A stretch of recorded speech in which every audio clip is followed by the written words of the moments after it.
Ice கட்டி மழை பெஞ்சதுக்கு அப்புறம் செடியோட நிலைமைய பாருங்க ஃப்ரெண்ட்ஸ். இது ரோஸ் செடி. நல்ல செந்தளிர் விட்டிருந்தத நான் உங்க கூட ஷேர் பண்ணியிருப்பேன். இப்போ 1 2 செந்தளிர் தான் இருக்குது. அது செந்தளிரான்னு சொல்லவும் முடியாது. எல்லாம் ஒடிஞ்சு போயிருச்சுங்க ஃப்ரெண்ட்ஸ். அந்த ஐஸ் கட்டி நல்லா ஸ்போர்ட்ஸா வந்து விழுதா, எல்லாம் கல்லு வந்து விழுற மாதிரி அந்த செடிங்க மேல எல்லாம். இங்க பாருங்களேன், இந்த மல்லிப்பூ செடியிலலாம் கல்லு மேலேருந்து தூக்கி போட்டு இலையெல்லாம் பிஞ்ச மாதிரி. அது மாரி தான் அந்த ஐஸ் கட்டி மழை வந்து விழுந்தது. நெறைய செடிங்க பாதிச்சிருச்சு. இலைங்க எல்லாம் போயிருச்சு. காணோம் இலைங்க எல்லாம் எங்கேன்ட்டு. அந்த அளவுக்கு எல்லாம் பிஞ்சு போய் அ ஐஸ் கட்டி பெஞ்ச மறுநாளைக்கு இந்த ரோட்டு சைடெல்லாம் போகுடட்டே நீங்க பார்த்தீங்கன்னா, அவ்வளோக்கு குப்பை.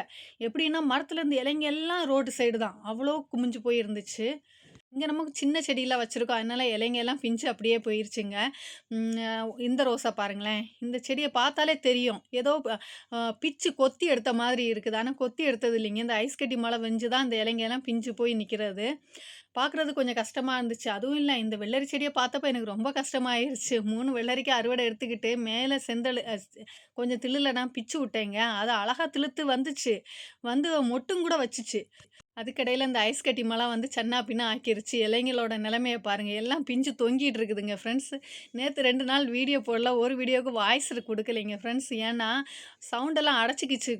ஜலதோஷம் பிடிச்சுக்கிச்சுங்க. இந்த மழையில கொஞ்சம் நனைஞ்சுட்டேன். அதனால ஜலதோஷம் பிடிச்சிருச்சு. அதனால வாய்ஸ் என்னால கிளியரா குடுக்க முடியல. சரி, வாய்ஸ் குடுக்க முடியல, பாட்டாவது வச்சு போடலான்னு நெனச்சுக்கிட்டு, வீடியோ ரெடி பண்ணிட்டு பாட்டு போடக்கு மறந்துட்டேங்க. அப்படிதான் வாய்ஸ் இல்லாம ஒரு வீடியோ வந்துருச்சு. இந்த வீடியோ பிடிச்சா லைக் பண்ணுங்க.